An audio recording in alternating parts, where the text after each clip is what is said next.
qu'une entreprise adaptée? On peut la qualifier d'entreprise inclusive car elle adapte le contexte et l'environnement de travail à la diversité des types de handicap de ses collaborateurs. Elle trouve son origine dans le principe de compensation. Mais compenser, ce n'est pas assister, c'est adapter, aménager, pondérer et agir pour établir l'équité d'accès à l'emploi. Elle permet à des salariés reconnus travailleurs handicapés de trouver un emploi, favoriser la mise en œuvre de son projet professionnel, valoriser et développer ses compétences en vue d'une évolution au sein de l'entreprise adaptée ou quand il le souhaite vers un autre employeur. Aujourd'hui, ce sont près de 800 entreprises qui se mobilisent pour apporter une réponse au défi social de l'emploi des personnes en situation de handicap. Depuis 2019, le nouveau cadre accroît l'optique inclusive du modèle et reconnaît l'expertise des entreprises adaptées pour renforcer l'autonomie et la responsabilité des collaborateurs dans leur parcours professionnel. Les entreprises sont-elles soutenues par l'État? Derrière les entreprises adaptées, il y a une autre idée de l'économie et des priorités humaines qui traversent notre monde. En s'engageant à employer 55% de travailleurs handicapés, elle bénéficie d'un soutien de l'État, un système de compensation des conséquences du handicap et de financement des actions engagées pour les adaptations des contextes liés à leur emploi et à la réalisation de leurs projets professionnels. Quelles sont les démarches pour intégrer une entreprise adaptée? Il faut au préalable être titulaire d'une reconnaissance de la qualité de travailleur handicapé, une RQTH. Le travailleur handicapé peut alors passer par Pôle emploi, Cap emploi, les missions locales, ou entrer directement en contact avec l'entreprise adaptée. Quel est le statut du salarié? Le travailleur handicapé peut obtenir un CDI, un CDD, un contrat d'apprentissage ou un contrat de professionnalisation. Il bénéficie des mêmes droits et statuts que les salariés de droit commun. Et d'ici fin 2022, tout en développant la diversité des publics, l'objectif est de doubler le nombre de salariés en situation de handicap dans les entreprises adaptées et de partager leur culture et leur modèle inclusif à l'ensemble des employeurs. C'est ça, le cap vers l'entreprise inclusive. Vous présentez le groupe NEA, donc Reacti 2M est depuis début octobre filiale du groupe NEA. Le groupe NEA qui est une entreprise dont le siège est basé à Chambéry et qui a également un agrément entreprise adaptée. Donc l'idée de pouvoir rejoindre un groupe comme ça, vous allez comprendre pourquoi. Dans notre optique aussi de petite entreprise, Reacti 2M c'est 10 personnes, donc on souhaite effectivement favoriser notre modèle et le développer. Et tout seul, on a un petit peu du mal à se développer. Donc, on s'est associé avec un groupe qui va nous permettre justement de bénéficier de son support et de sa puissance pour pouvoir développer l'activité de Reacti 2M sur l'ensemble du territoire. Donc, le groupe aujourd'hui, c'est environ 500 collaborateurs, 50 sociétaires, puisque une des caractéristiques, c'est que le groupe a un statut de SCOP, Société coopérative à objectifs partagés. Donc, c'est un statut de gouvernance partagée assez particulier. Ce n'est pas le propos d'aujourd'hui. Un chiffre d'affaires de 12 millions d'euros et surtout une répartition territoriale qui a une vocation nationale. Donc, très implanté en Auvergne-Rhône-Alpes, qui est son lieu d'implantation originel.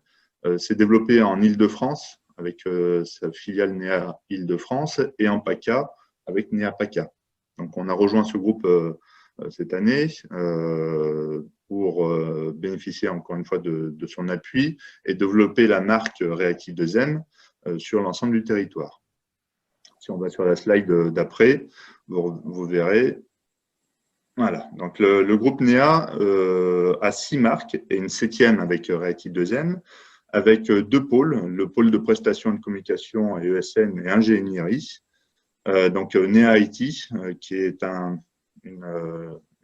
des services notamment d'infogérance et de SN, entreprise et services du numérique, anciennement appelé SS2I. Le pôle Reacti 2M avec l'ingénierie QSE, donc qualité, sécurité, environnement. Donc, ça, c'est ce qu'on avait créé il y a 10 ans. Le pôle communication avec Néa Graphique est une imprimerie. Donc, c'est une imprimerie professionnelle à l'intérieur de laquelle on retrouve toute la partie confection, création, production, jusqu'au façonnage de ce qui a été produit, les brochures, la papeterie, etc. Et puis ensuite, on a le pôle prestations et facilities, que l'on voit ici, avec Néapur, qui est de l'entretien, nettoyage, propreté multitechnique des locaux, Néaoffice, qui est de prestations administratives, Néabat sur le bâtiment seconde œuvre, Néatech, qui est toute la partie sous-traitance industrielle. Donc, je fais un petit focus sur l'ingénierie QSE, qui est quand même Reacti 2M et qui nous intéresse aujourd'hui. Donc, Reacti 2M, c'est l'agrément entreprise adaptée. C'est une habilitation IPRP intervenant en prévention des risques professionnels déclarée à la Directe Auvergne-Rhône-Alpes, qui nous permet d'intervenir, en tout cas dans les entreprises, sur toute la partie prévention des risques professionnels, notamment le document unique que vous devez connaître. Toute la partie également où on a été beaucoup sollicité cette année avec les protocoles liés au Covid-19, les PCA, donc plans de continuité d'activité, les PRA, les plans de reprise d'activité. Toute la partie également accompagnement ISO, notamment la 9001, 14001 et 45001. Et puis, on a aussi une branche sur l'implantation et l'amélioration des processus industriels, donc, qui est gérée par des personnes chez nous. Donc, c'est tout ce qui concerne en fait les méthodes et industrialisation. Donc, on vient en fait faire un diagnostic, une étude du processus industriel pour la réimplantation de celui-ci et travailler sur l'amélioration en tout cas de cette implantation permettant d'avoir des résultats assez probants. Et également, nous sommes organisme de formation, donc avec un numéro, nous sommes Datatoké et bientôt certifiés Calliope. Nous avons également, dans le cadre de la formation, nous avons été et nous sommes aujourd'hui la seule entreprise ayant un agrément entreprise adaptée pouvant délivrer la formation SST, sauveteur secouriste du travail, puisqu'on a été agréé par l'INRS il y a 3 ans maintenant. Je crois que j'ai fait le tour de la présentation. Après, c'est surtout vos questions, notamment sur la partie sous-traitance, achat de prestations. Je reviens sur ce que disait Monsieur Tissot. Il faut parfois casser un peu les codes. C'est ce qu'on a fait au travers de Reacti 2M. Et je peux vous dire qu'il y a 10 ans, quand on est arrivé dans le paysage de l'entreprise adaptée, en proposant à nos clients des activités de prestation intellectuelle avec des personnes en situation de handicap, on a cassé quand même quelques codes.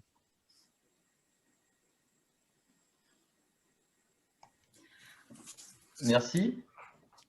En tout cas, merci pour cette présentation et ça montre vraiment que les activités qui sont proposées par les entreprises adaptées sont vraiment diverses. Et c'est vrai que souvent, on est toujours sur, sur les espaces verts ou sur l'achat de fournitures. Et là, c'est beaucoup plus que ça. Voilà, donc c'était chouette. Ça perdure. Hein. Il y a des filières métiers. Voilà, il y a des filières métiers historiques, en tout cas, qui restent là. Ce qu'il faut savoir surtout, c'est que ces mêmes filières métiers historiques évoluent. C'est-à-dire que la professionnalisation dont fait preuve aujourd'hui les entreprises adaptées, c'est-à-dire qu'avant, les espaces verts, c'était juste on tond le gazon, d'accord. Et puis, éventuellement, les meilleurs taillaient la haie. Aujourd'hui, on fait de la création, on va faire des lagages, on va faire… Enfin, l'ensemble des activités des espaces verts sont couverts aujourd'hui par les entreprises adaptées, puisqu'on est dans la professionnalisation et la montée en compétences. Donc, pareil sur la sous-traitance industrielle. Avant, on parlait beaucoup de conditionnement, de mise en sachet, etc. Aujourd'hui, il faut savoir qu'on intègre complètement des processus industriels avec des machines automatiques. Certains sont en salle grise, d'autres en salle blanche, d'autres sont sur des environnements ESD. Donc, il y a toute une ingénierie après derrière qui est développée pour pouvoir absorber les processus industriels dans le contexte que l'on connaît aujourd'hui. Alors, Marc, vous nous avez présenté effectivement le groupe NEA et sa multitude d'activités. On me demande, est-ce que les activités du groupe NEA vont s'implanter sur le Voiron ou sur le pays voironnais? Les activités du groupe NEA ont vocation de toute façon à être délivrées sur l'ensemble des territoires de son lieu d'implantation. Le groupe NEA aujourd'hui, le siège est à Chambéry, mais il faut savoir que sur l'Auvergne-Rhône-Alpes, il y a 8 sites de production, dont Reacti 2M qui devient un des sites clés. Donc, ça veut dire que demain, effectivement, notamment sur l'Isère, à Cessiné, le groupe est implanté et délivre l'ensemble de ses services sur les départements de la dite région. Ok, super, merci. Après, je terminerai, c'est oui. juste là-dessus, parce que je vois en fait comme on parle beaucoup de recrutement de travailleurs handicapés, je suppose que la majorité des personnes qui sont présentes ici sont plutôt sur les services RH et recrutement.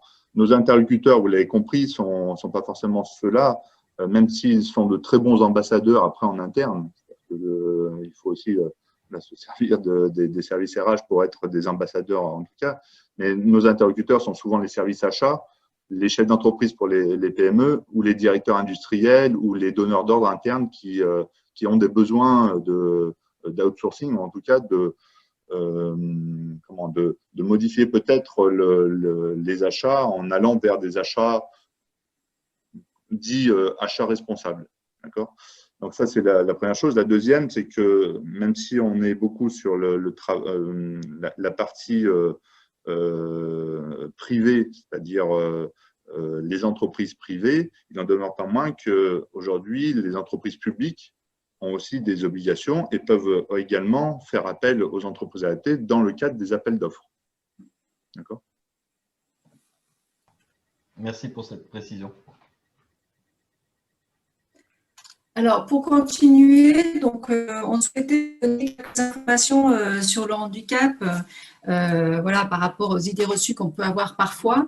Donc, c'est vrai que le handicap recouvre une multitude de situations et notamment 80% des handicaps ne se voient pas. Donc ça, c'est important parce que, par exemple, très souvent, on ne pense pas qu'un cancer, une sclérose en plaques, du diabète, de l'épilepsie, de la dépression, ça peut nécessiter une reconnaissance de travailleur handicapé dès lors que cette maladie a un impact sur la tenue du poste de travail. Alors, je dis, par exemple, pour le diabète, si la personne a besoin de s'absenter quelque temps pour voilà, faire ses soins, etc., ben ça, c'est par rapport au poste de travail. Il y a besoin peut-être d'aménager ses horaires ou autres, mais ça peut donc susciter une reconnaissance de travailleur handicapé. Donc, 80% des handicaps ne se voient pas, 10% nécessitent un aménagement de la situation de travail seulement. On s'imagine souvent que ça va être voilà, une usine à gaz pour intégrer une personne en situation de handicap, pas du tout. Et très souvent, en plus, ce n'est pas forcément des aménagements très importants, des aménagements techniques, ça peut être aussi des aménagements organisationnels, c'est-à-dire que ça va être, on va regarder par rapport à la durée du temps de travail, ça peut être du temps partiel, ça peut être des horaires aménagés, etc. Sachant que les partenaires sont là pour vous aider, alors que ce soit avec le médecin du travail, déjà d'une part, pour voir s'il y a lieu ou pas d'aménager le poste. Si le médecin du travail estime que lui, il est en capacité d'indiquer quels sont les aménagements de poste à mettre en place, à ce moment-là, il le fera lui-même. Et puis, s'il y a besoin, il fera appel à Cap Emploi pour voir un aménagement un petit peu plus complexe qui aura également recours peut-être à un ergonome si besoin.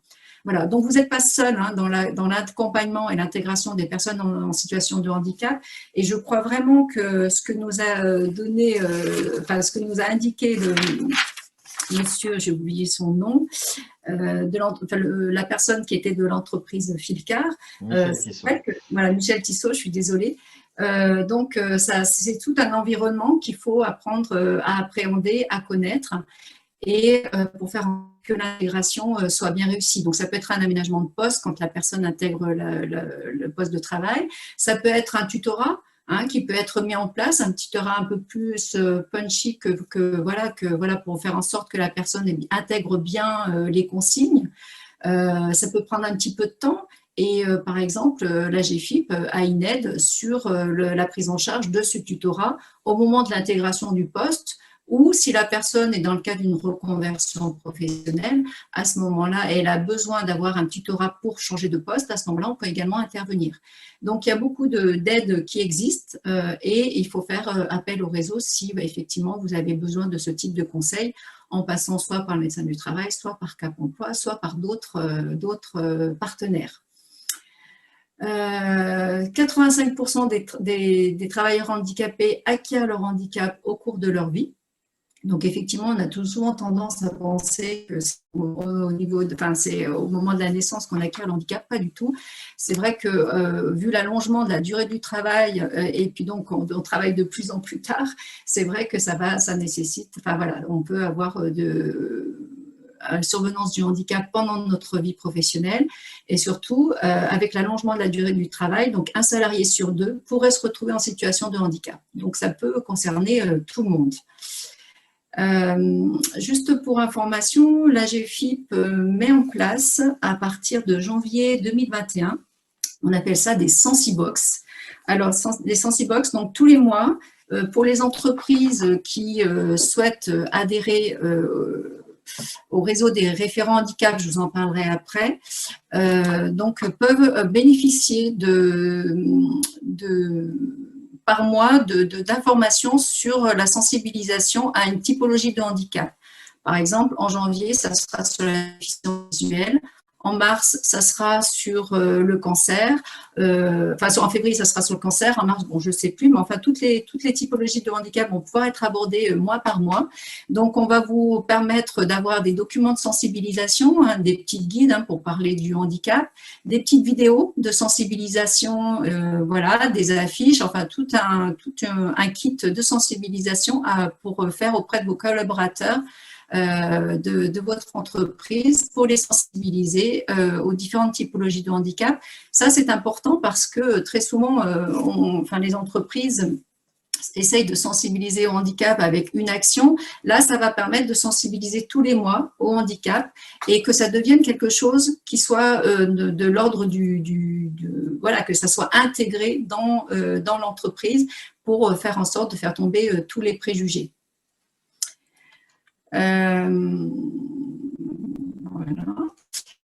Donc, quand vous recrutez, c'est vrai que nous, quand on accompagne les entreprises, très souvent, on se rend compte que, elles déposent leurs offres, très souvent, soit sur leur site, elles n'ont pas forcément recours au service public de l'emploi, et puis très souvent, c'est du bouche à oreille. Donc, aujourd'hui, quand vous souhaitez recruter une personne en situation de handicap, il faut vraiment diversifier vos partenariats. Donc, comme je vous le disais tout à l'heure, le fait de vouloir recruter une personne en situation de handicap via l'intérim, c'est un motif de recours. Donc, il ne faut pas hésiter à faire appel à l'intérim pour sourcer des candidats. Vous pouvez aussi nouer des relations de partenariat avec des organismes de formation, des centres de rééducation professionnelle, des CFA, et en leur indiquant que vous souhaitez aussi, vous voulez bien accueillir des personnes en situation de handicap. Très souvent, donc, comme on vous le disait, donc, le handicap ne s'acquiert au cours de la vie professionnelle et les personnes en situation de handicap sont souvent en reconversion professionnelle, doivent travailler leur projet de formation et donc, dans le cadre de ces projets de formation, dans le cadre de leur parcours de formation, il y a nécessité de faire des stages en entreprise. Donc, très souvent, on recherche des entreprises pour pouvoir faire en sorte que les stages se réalisent dans de meilleures conditions. Donc, et je vous rappelle que les stages, c'est aussi une possibilité, c'est un moyen de répondre à son obligation d'emploi.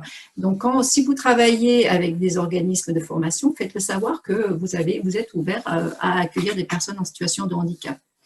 Et puis, comme le disait M. Cussac, donc ne pas hésiter à avoir recours à des entreprises adaptées, à des ESAT. Voilà, il faut essayer de diversifier le plus possible.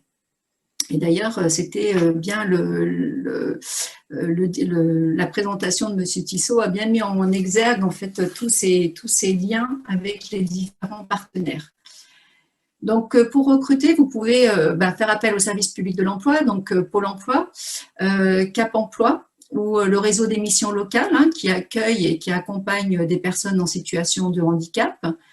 Le groupement d'employeurs de travailleurs handicapés, donc ça, je pense que vous avez compris avec la présentation de Madame Kaufmann et de Cécile Randy. Et donc, n'hésitez pas à nouer des collaborations avec ces structures. Alors, ce qui est intéressant aussi, c'est par exemple, on prévoit soit on a des partenariats avec le MEDEF ou avec la CPME, et dans le cadre des missions qu'on leur finance, des missions handicap, ils peuvent proposer de venir vous voir et préparer un temps de rapprochement avec les acteurs du service public de l'emploi. Ça, c'est important, ça permet de faire visiter votre entreprise, de montrer un petit peu votre environnement, voir quels sont les types de postes pour que derrière ces partenaires, vous puissiez nouer déjà une relation plus particulière et puis qu'ils puissent mieux cibler les publics en fonction de votre environnement de travail. Donc, ça peut être des partenaires du service public de l'emploi, mais comme en même temps, on peut regrouper aussi des organismes de formation, peut-être avec qui vous travaillez. Ça peut être aussi, on peut associer un ESAT, un EA. Et là, ça permet que vous présentiez votre entreprise et puis derrière, d'avoir un meilleur sourcing. Et ça marche pour les entreprises qui le font. Alors, vraiment, c'est à la carte, c'est en fonction de vos besoins, en fonction du temps que vous souhaitez y consacrer. Et ça se met en place très facilement. Et derrière, en général, les entreprises sont vraiment contentes et les acteurs du service public de l'emploi également. Oui, je voudrais juste réagir en tant qu'acteur du service public de l'emploi. La mission locale, on a organisé des rencontres de ce type, notamment avec la CPME, et ça a enclenché derrière des recrutements pour des jeunes en situation de handicap. On travaille à ce moment-là en partenariat effectivement avec Cap Emploi ou Pôle Emploi pour mobiliser un groupe de jeunes et d'adultes pour faire ces visites-là. Et ensuite, il y a souvent des mini job dating, qu'il y ait ou pas des postes, mais pour entraîner les personnes et pour que les employeurs puissent les rencontrer. Et c'est toujours extrêmement riche et très intéressant.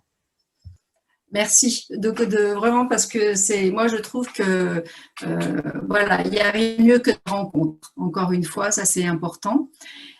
Vous pouvez aussi participer à des forums de recrutement, ça il ne faut pas hésiter à le faire, et notamment pendant la période de crise sanitaire, vous avez des forums qui sont virtuels comme Hello Handicap ou Talent Handicap, et puis vous pouvez diffuser vos offres d'emploi sur des jobbox spécialisés, et notamment vous avez le site emploi de la GFIP sur lequel vous pouvez déposer vos offres. Et puis, les candidats également peuvent déposer leur CV. Et en général, il y a ça match entre il y a des candidats qui vous sont proposés dès lors que vous vous passez par ce job board. Donc, si vous le souhaitez, vous le retrouver sur le site de la GFIP. Et puis, si vous souhaitez en savoir un petit peu plus, à ce moment-là, je pourrais vous envoyer un mode d'emploi. Voilà, donc ça, n'hésitez pas à déposer vos offres sur le site. Donc, pour sourcer les candidats, donc aussi sensibiliser à l'accueil de stagiaires et d'alternants. Donc là encore, tout ce qui est alternance, c'est une bonne solution pour recruter des personnes en situation de handicap, que ce soit en contrat de professionnalisation ou en contrat d'apprentissage, sachant que pour le contrat d'apprentissage, il n'y a pas de durée, il n'y a pas de limite d'âge pour les personnes en situation de handicap, c'est quel que soit l'âge des personnes. Et actuellement, donc, pour pallier à la crise sanitaire, la GFIP a majoré l'ensemble de ses aides sur l'apprentissage et la professionnalisation. Donc, je vous laisserai aller le découvrir sur notre site. En tout cas, quand vous cliquerez sur ici, vous aurez tous les montants qui seront indiqués. Et sachez également que les aides de la GFIP sur l'alternance sont cumulables avec celles de l'État, qui vont de 5 000 à 8 000 euros en fonction de l'âge de l'alternant. Donc, ça peut être très intéressant. C'est vrai que c'est des aides qui sont quand même conséquentes. C'est pour tous les contrats qui sont conclus entre le 1er septembre et le 28 février 2021. Mais au regard de la situation actuelle, ça permet vraiment aux personnes de se former et de pouvoir être sur le marché du travail lorsque déjà la situation ira beaucoup mieux. Juste aussi pour information, l'État a prévu de verser une aide de 4 000 euros pour des CDD de 3 mois et plus ou des CDI pour l'embauche d'une personne en situation de handicap. Encore une fois, pour des contrats qui sont conclus entre le 1er septembre et le 28 février 2021. Et là, c'est à partir du 1er janvier 2021 que vous pourrez en faire la demande sur le site de l'ASP. Et puis, n'hésitez pas à utiliser les périodes de mise en situation professionnelle, enfin voilà, d'immersion en entreprise pour rencontrer des candidats, pour vous faire, voilà, quand vous avez un doute, par exemple, sur le parcours de la personne, sur ses capacités à tenir le poste, ça peut être intéressant que vous mettiez en place une PMSMP qui peuvent être prescrits par Pôle emploi, Cap emploi, mission locale, pour faire en sorte de voir que si la personne, par rapport à ses compétences et voilà, et le poste proposé, ça match. Mais c'est aussi pour la personne la possibilité de voir si ça lui plaît, voir si elle est en capacité de travailler sur un temps plein ou plutôt sur un temps partiel, et peut-être aussi déjà d'imaginer s'il y a besoin ou pas d'aménager le poste de travail. Voilà, donc c'est du gagnant-gagnant. Et là encore, ça compte dans le, voilà, comme ça répond à l'obligation d'emploi, les périodes de stage, quelle que soit la durée. Donc, ce qu'on vous demande, donc avant le sourcing, donc il y avait les stages, mais vous pouvez aussi, donc il y a 2 actions qui s'appellent le Duo Day ou Un jour un métier en action. Donc, le Duo Day, c'est 1 fois par an. C'est l'État qui met en place la rencontre, en fait, sur une journée. La rencontre entre une personne en situation de handicap et une entreprise. Donc, vous vous engagez sur une journée à accueillir une personne en situation de handicap, à l'accompagner donc dans la journée pour présenter le poste, la fonction, de présenter voilà, votre entreprise. Ça permet aussi de sensibiliser vos collaborateurs et ça permet aussi aux personnes en situation de handicap de connaître votre environnement, peut-être aussi de mieux connaître votre offre de service et puis éventuellement, pourquoi pas, postuler derrière. Donc ça, c'est 1 fois par an. Là, ça s'est passé cette année pendant la Semaine européenne pour l'emploi des personnes handicapées, qui a eu vraiment un fort succès. Il y a eu énormément de duos qui se sont mis en place. Alors, je ne voudrais pas dire de bêtises, mais je crois que c'était plus de 1300 duos, mais peut-être que c'est plus. J'ai vraiment un problème avec les chiffres. Et puis, Un jour, un métier en action, c'est la même chose, sauf que c'est l'AGFIP qui le propose. Et ça, toute l'année, vous pouvez le mobiliser. Et donc, ça peut être une première étape dans le process de recrutement.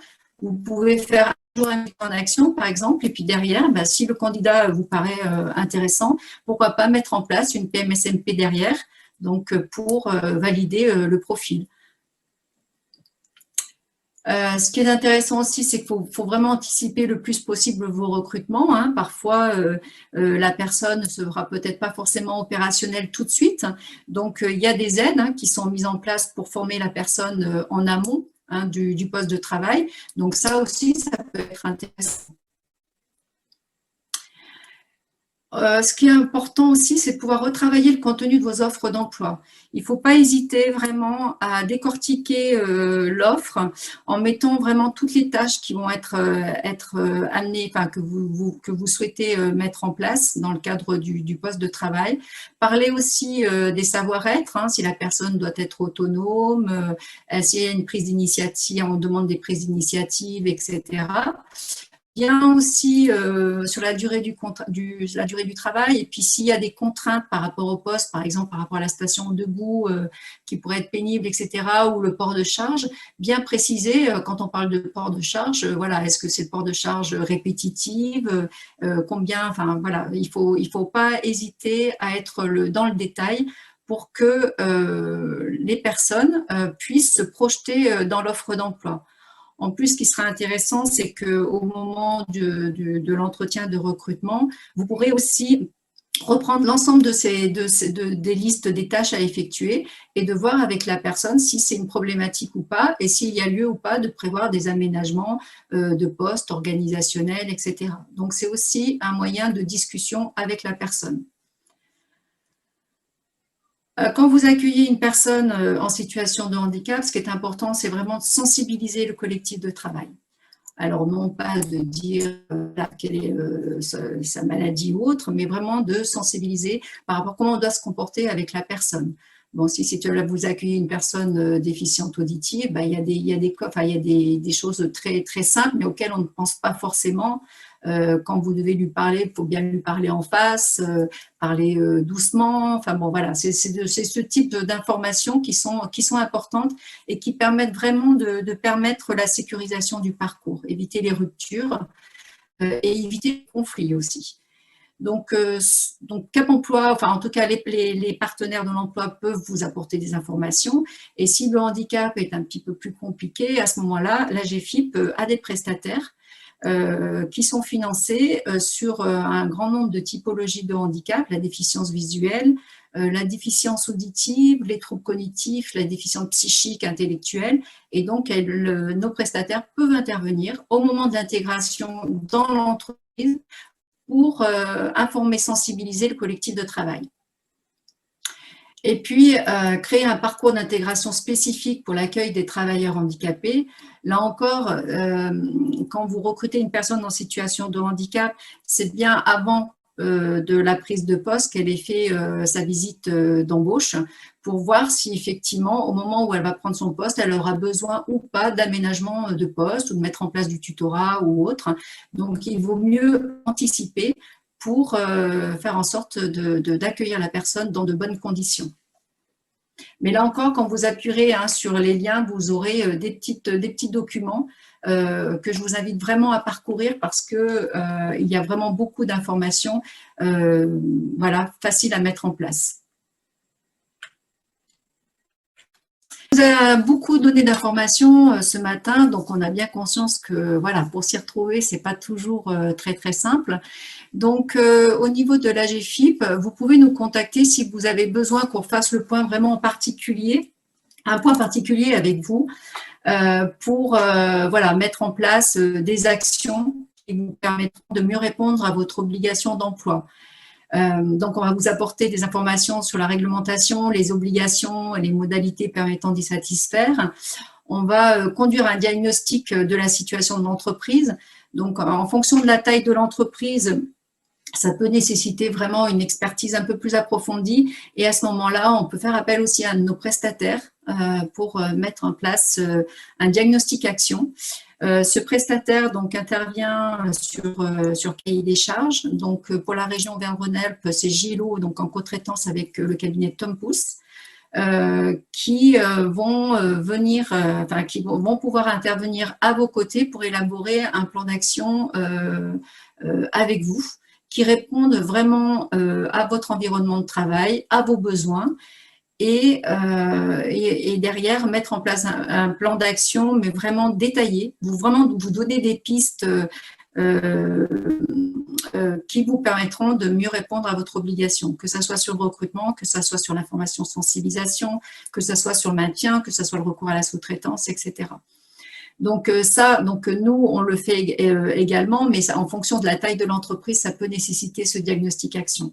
Et puis, on vous met en lien avec des partenaires locaux. Très souvent, quand on vous rencontre, vous exprimez à ce moment-là des besoins. Par exemple, en termes de maintien dans l'emploi, vous vous êtes rendu compte que vous avez actuellement des personnes qui sont en arrêt de travail, par exemple, et qui auraient besoin d'anticiper peut-être la reprise et de voir comment mieux l'accueillir donc au moment de la reprise de travail. Donc, tout ça, c'est des informations qu'on vous met à disposition. Et on peut vous mettre en relation donc, avec Cap Emploi sur tout ce qui relève du maintien dans l'emploi. Et derrière, donc, on vous propose des actions qui soient réalistes à mettre en place à court, moyen ou long terme.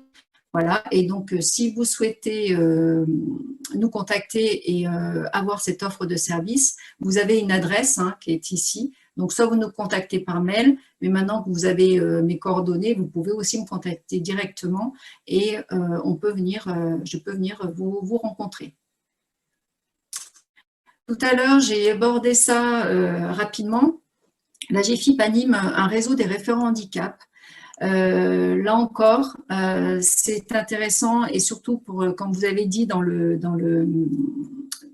questionnaire, que vous souhaitiez être accompagné. Donc là, c'est une façon de vous accompagner. Donc, toutes les entreprises, quelle que soit leur taille, peuvent participer à ce réseau des référents handicap. Donc, on anime, l'AGEFIP vous propose de participer à des ateliers avec des problématiques bien ciblées, des thématiques bien ciblées. Si la thématique vous intéresse, vous vous inscrivez. Donc, en fait, c'est libre. Je veux dire, c'est vraiment en fonction de votre emploi du temps, de votre sensibilité par rapport au sujet. Et en général, ce n'est jamais de l'information descendante. C'est vraiment, vous travaillez toujours sur un sujet avec d'autres entreprises. voire effectivement partager s'il y a certaines entreprises qui ont déjà mis en place des actions. Ça vous permet, même si en interne, vous n'avez pas beaucoup de temps, mais ça vous permet de glaner un grand nombre d'informations, de mutualiser des expériences. Et très souvent, donc à l'issue, vous avez des livrables de l'atelier qui sont proposés par la GFIP. Là encore, ça vous permet vraiment de monter en compétence sur le sujet, puisque les thématiques sont relativement, sont toujours différentes à chaque fois. Donc là encore, c'est une seule adresse si vous souhaitez participer au réseau des référents handicap. Inscrivez-vous, n'hésitez pas à le faire. Et puis, vous devenez un interlocuteur privilégié de la GFIP en vous inscrivant et on vous envoie régulièrement des actualités, des mails avec l'actualité du moment. Donc, toutes les petites vidéos qu'on vous a montrées, le simulateur et autres sont sur notre site. N'hésitez pas à aller le consulter, il est vraiment riche d'informations. Vous avez notamment un centre de ressources dans lequel vous pouvez retrouver des flyers. Là encore, j'ai mis les liens, vous pourrez aller les découvrir. Mais par exemple, faire reconnaître son handicap, qu'est-ce que le handicap, ou comment maintenir dans l'emploi un collaborateur menacé d'inaptitude. Ça, c'est vraiment des exemples, mais vous en avez beaucoup, d'autres. Je vous invite aussi à aller découvrir le cahier recruter un collaborateur handicapé ou maintenir dans l'emploi un collaborateur handicapé. Donc là encore, c'est riche d'informations. Et puis, comme tout à l'heure, je vous le disais, vous avez un espace emploi à GFIP où vous pouvez aussi déposer vos offres d'emploi.